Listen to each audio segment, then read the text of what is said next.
మీ సహవాసాలు మంచివి కాకపోతే ఈరోజు అన్నా అన్నా అని పిలుస్తూనే, చెల్లి చెల్లి అని పిలుస్తూనే, ఎంతకన్నా వివరంగా నేను మాట్లాడలేను. కుటుంబాల్లో నిప్పులు పోసేవారు చాలా మంది మన కళ్ళ ముందే మన చుట్టూ తిరుగుతారు మనల్ని అనుకుని.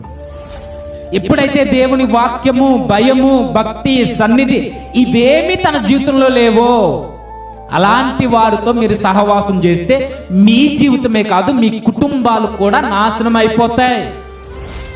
మరి ఎవరుండాలి మనకు స్నేహితులు అంటే? ఇదిగో ఒక యోహాను లాంటి స్నేహితుడు ఉండాలి.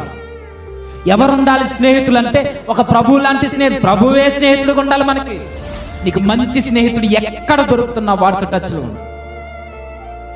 ఎక్కడున్నా సరే, యోహాను గారిది, ఆంధ్రే గారిది పక్క ఇల్లులేం కాదు ఉండడానికి. వేరు వేరు ప్రాంతాల్లో పరిచర్య చేసుకుంటున్నప్పుడు వేరు వేరు ప్రాంతాల్లో వారి జీవనం గడుపుతుంది. ఇప్పుడు ఎక్కడో అడవులుంటే పరిగెట్టుకుపోయేవాడండి.